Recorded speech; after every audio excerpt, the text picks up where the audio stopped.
मैंने धीरे से नैना की साड़ी का पल्लू उसके कान के पास से नीचे खींच दिया। मेरी उंगलियों ने उसकी कोमल त्वचा को छुआ। नैना ने अपनी आंखें बंद कर लीं और मेरा स्पर्श महसूस किया। हमने एक दूसरे को करीब खींचा और एक दूसरे के शरीर पर चींटी काटी। हमारा ये पल बेहद खास था, जहाँ प्यार और आकर्षण एक साथ आ गए। ठंडी हवा में हमारे अंग एक दूसरे को गर्म रखते थे। अब हमने एक तंबू में सोने का फैसला किया। मैंने नैना को गोद में लिया और तंबू में सो गया। तंबू में मैं और नैना एक दूसरे की बाहों में सो रहे थे। हमारे शरीर के स्पर्श ने हमें गर्म कर दिया। धीरे धीरे हमारा कार्यक्रम शुरू हुआ। कार्यक्रम खत्म होने के बाद हम दोनों सो गए। सुबह उठकर हमने एक दूसरे की आंखों में देखा। हमारे चेहरे पर एक नई चमक थी, मानो प्यार का अनुभव हमें एक नई शुरुआत की ओर ले जा रहा हो।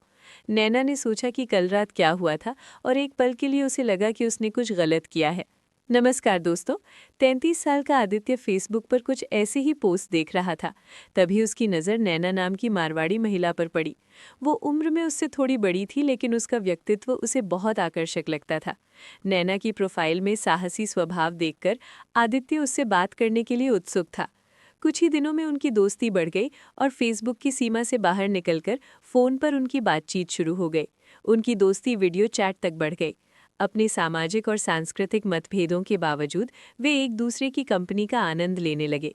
नैना के मातृ प्रेम और आदित्य की उत्साही भावना ने एक अनूठी पहचान बनाई, जिसे दोनों संजो कर रखना चाहते थे। एक बार आदित्य ने नैना को बुलेट पर घूमने के लिए बुलाया। नैना उत्साह के साथ तैयार हो गई। नैना हमेशा नए अनुभवों की तलाश में रहती थी। दोनों इस रोमांचक यात्रा की तैयारी करने लगे। नए सफ़र के सपने संजोने लगे। आज वे दोनों घूमने निकलते हैं। सड़क के दोनों ओर हरे भरे पेड़, ऊंचे ऊंचे पहाड़ और तेज बहती नदियां उनके साथ थीं। वे सुरम्य दृश्यों का आनंद लेते हुए आगे बढ़ रहे थे। जैसे जैसे वे अपनी यात्रा पर आगे बढ़ते गए, वैसे वैसे माहौल धीरे धीरे ठंडा होता गया। अब उनका उत्साह बढ़ता गया। सड़क पर लेह के पास पहुंचते समय आदित्य और नैना को ठंड लगने लगी। नैना ठंड से कांप रही थी।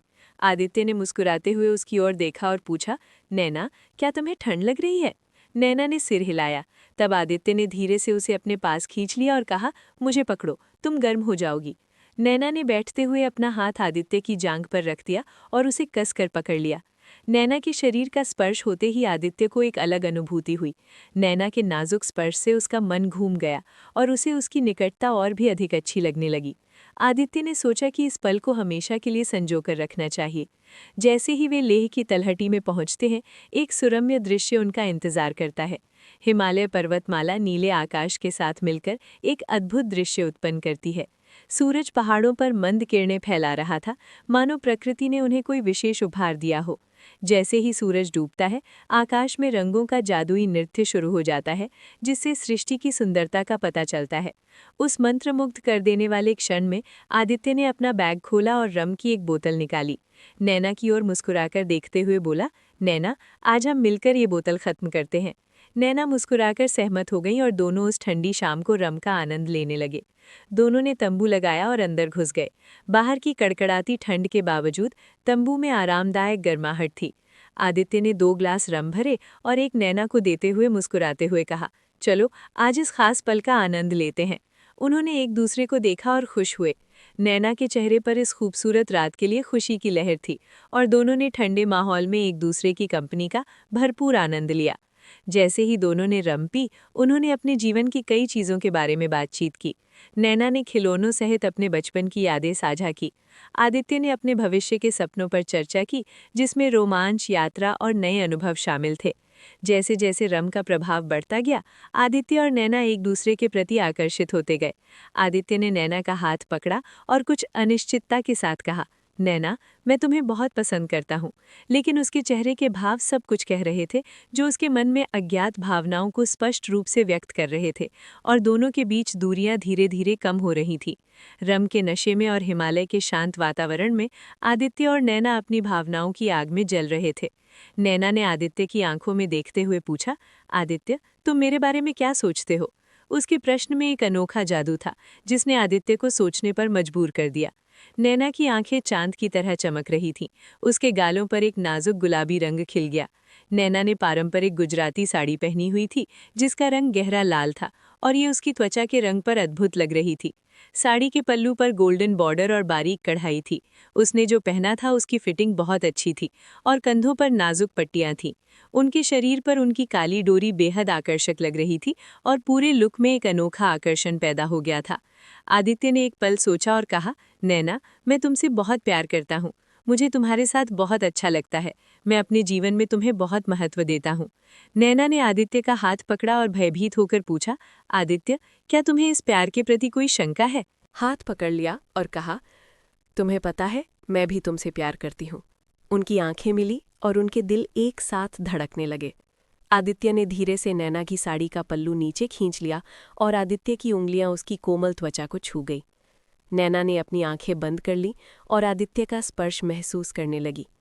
उनकी बातचीत गर्म और भावुक थी। उन्होंने तंबू में सोने का फैसला किया और चंद्रमा की किरणें उस पर पड़ रही थीं। तंबू में मैं और नैना एक दूसरे की बाहों में सो रहे थे। हमारे शरीर के स्पर्श ने हमें गर्म कर दिया। धीरे धीरे उनका कार्यक्रम शुरू हुआ। कार्यक्रम खत्म होने के बाद वे दोनों सो गए।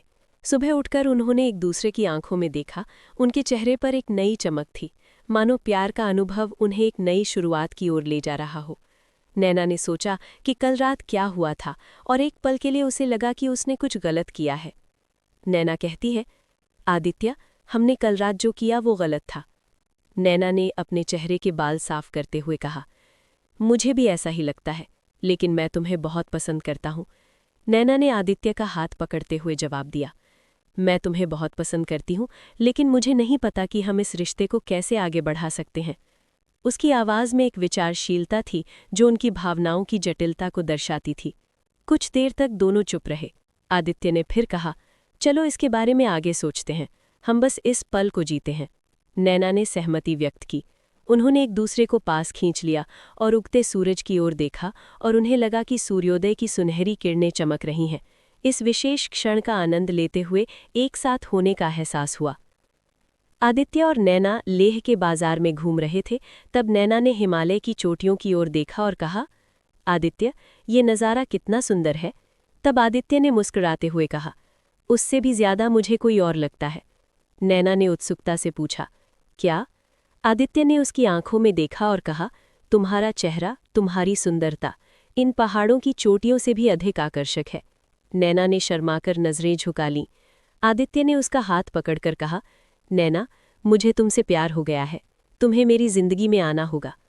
नैना ने आदित्य की ओर देखते हुए कहा, आदित्य, मेरे मन में भी कुछ है, मुझे भी तुमसे प्यार हो गया है, लेकिन हमारे बीच एक बड़ा अंतर है, मैं तुमसे बहुत बड़ी हूँ। आदित्य ने गंभीरता से सोचते हुए जवाब दिया, लेकिन हमारे रिश्ते में इन बातों का ख्याल रखना चाहिए। परिवार, समाज हमारे रिश्ते के बारे में क्या सोचेगा? नैना ने चिंतित स्वर में पूछा। आदित्य ने आत्मविश्वास से उत्तर दिया, हमें अपने दिल की बात सुननी चाहिए, वही करना जो हमें सही लगे। दोनों एक दूसरे की बाहों में समा गए और एक दूसरे के प्यार में खो गए। मन की उलझन छोड़कर उन्होंने उस पल का आनंद लिया। लेह की खूबसूरती का आनंद लेते हुए प्यार की एक नई कहानी लिखी जा रही थी। लेह की तलहटी में आदित्य और नैना एक दूसरे को शादी के बंधन में बंध गए।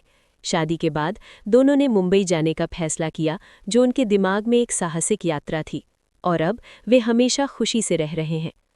मुंबई के अपने नए आशियाने में अरब सागर की लहरों की गूंज के बीच आदित्य और नैना के जीवन का एक नया और रोमांटिक अध्याय शुरू हुआ। एक सुहानी शाम जब सूरज समुद्र की क्षितिज में डूब रहा था और आसमान गुलाबी और नारंगी रंगों से सराबोर था, आदित्य ने बालकनी में खड़ी नैना को पीछे से अपनी बाहों में घेर लिया। लेह की कड़कड़ाती ठंड की जगह अब मुंबई की नम और मखमली हवा ने ले ली थी, जो नैना की रेशमी साड़ी के पल्लू के साथ अटखेलियां कर रही थी। आदित्य ने अपने कंधों पर अपना चेहरा टिकाया और उसकी कोमल त्वचा पर अपनी गर्म सांसें महसूस की। नैना ने अपनी आंखें बंद कर लीं और पीछे झुककर आदित्य के सीने की गर्माहट में खुद को सुरक्षित महसूस किया। वो पल बिल्कुल वैसा ही था जैसा उन्होंने लेह के तंबू में बिताया था, लेकिन अब इसमें समाज का डर नहीं, बल्कि उम्र भर साथ निभाने का सुकून था। जैसे जैसे रात परवान चढ़ी, घर के भीतर का वातावरण और भी अधिक मादक हो गया। नैना ने रात के खाने के लिए वही गहरे लाल रंग की साड़ी पहनी थी जिसने आदित्य का दिल पहली बार जीत लिया था। मध्यम संगीत और मोमबत्तियों की रोशनी में आदित्य ने नैना का हाथ थामकर उसे अपने पास खींचा। उसने अपनी उंगलियों से नैना के चेहरे पर आ रही बालों की लट को धीरे से कान के पीछे किया और उसके माथे को चूमते हुए कहा, नैना, दुनिया हमारे बारे में जो भी कहे, मेरे लिए तुम मेरी पूरी कायनात हो। नैना की आंखों में खुशी के आंसू छलक आए और उसने आदित्य को कसकर गले लगा लिया। उनके शरीर का स्पर्श एक बार फिर उसी पुरानी आग को जगा रहा था जिसने उनके बीच की सारी हिचकिचाहट और उम्र के फासले को मिटा दिया था। उस रात कमरे की खामोशी में केवल उनकी धड़कनों की आवाज़ सुनाई दे रही थी। आदित्य ने धीरे से नैना को अपनी गोद में उठाया और उसे फूलों से सजे बिस्तर पर ले गया। उन्होंने एक दूसरे की आंखों में वो समर्पण देखा जो शब्दों से परे था। जैसे ही उनकी सांसें एक दूसरे में घुलीं, वे लेह की उन यादों और मुंबई के इस नए सफ़र के बीच एक अनूठे प्रेम बंधन में बंध गए।